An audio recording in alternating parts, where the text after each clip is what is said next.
റിലേഷൻഷിപ്പിൽ ഏറ്റവും ഹൈജീൻ ഭയങ്കര ഇമ്പോർട്ടൻ്റ് ആണ്. എല്ലാവരും രാവിലെ മുതൽ കിച്ചണിലെ വർക്കൊക്കെ കഴിഞ്ഞ് പിന്നെ കുട്ടികളെ നോക്കി പഠിപ്പിച്ച് ടയേർഡായിട്ടായിരിക്കും നമ്മൾ. ചിലപ്പോൾ കുട്ടികൾ ഉറക്കി അങ്ങനെ അങ്ങ് ഉറങ്ങിപ്പോകുന്ന ഉമ്മമാരുണ്ടാവും. അല്ലെങ്കിൽ നമ്മൾ ഡ്യൂട്ടി കഴിഞ്ഞ് വന്നവരൊക്കെ ആണെങ്കിൽ പെട്ടെന്ന് തന്നെ ഉറങ്ങിപ്പോവും. അപ്പോൾ നമ്മൾ ആ ഇട്ട വേസ്റ്റിലോ അല്ലെങ്കിൽ ഒന്നും മേലെ കഴുകിയിട്ട് ഒന്നും ഉണ്ടാവില്ല. അല്ല പല്ല് വെക്കാനൊക്കെ പലപ്പോഴും മറന്നുപോയി അങ്ങനെ അങ്ങ് ഉറങ്ങുന്നവരായിരിക്കും. ചിലപ്പോൾ അവർ ക്ഷീണം കൊണ്ടൊക്കെ ആയിരിക്കും.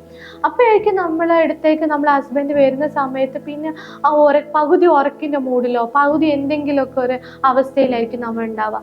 മനസ്സിലാക്കേണ്ടത് എന്താണെന്ന് വെച്ചാൽ ഓൾറെഡി നമ്മൾ നൈറ്റ് ആയി കഴിഞ്ഞാൽ തന്നെ കുട്ടികളെ വേഗം ഉറക്കുക, അല്ലെങ്കിൽ കുട്ടികൾ ലേറ്റായിട്ട് ഉറങ്ങുകയാണെങ്കിൽ നമ്മൾ അതിന് മുന്നേ കുട്ടികളെ ഉറക്കുന്നതിന് മുന്നേ നമ്മൾ എന്ത് ചെയ്യണം, ഫ്രഷപ്പ് ആവണം. ഫ്രഷായിട്ട് ബ്രഷൊക്കെ ചെയ്ത് നമ്മൾ അതിന് വേണ്ടി ഒരു ടൈം കണ്ടെത്തി നേരത്തെ ഒരുങ്ങണം.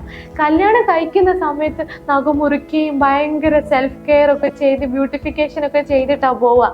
അത് കല്യാണം കഴിച്ച ഒരാഴ്ച മാത്രമല്ല വേണ്ടത്. കല്യാണം കഴിഞ്ഞിട്ട് എത്ര നാൾ നമ്മൾ ഒരുമിച്ച് ഇവൻ മരിക്കുന്നത് വരെ നമ്മൾ ആ ഹൈജീന് കീപ്പ് ചെയ്യൽ നിർബന്ധമാണ്. അങ്ങനെയൊക്കെ ആകുമ്പോൾ ഒരു പൗഡർ ഇടാം, അല്ലെ ഒരു നല്ല സ്മെല്ല് ഉണ്ടാക്കാൻ വേണ്ടിയിട്ട് എത്ര ഫ്രാഗ്രൻസ് നമ്മൾ യൂസ് ചെയ്യാമല്ലോ, നമ്മളെ കയ്യിൽ അവൈലബിൾ ആണ്. ഇതൊക്കെ നമ്മൾ ആ സമയത്താണ് ഉപയോഗിക്കേണ്ടത്. അത് ഇമ്പോർട്ടൻ്റ് ആണ്. ഫസ്റ്റ് നമ്മൾ ശ്രദ്ധിക്കേണ്ടത് അതാണ്. എങ്കിൽ മാത്രമേ ആ റിലേഷൻഷിപ്പിൽ തന്നെ ഒരു മാധുര്യം ഉണ്ടാവുള്ളൂ.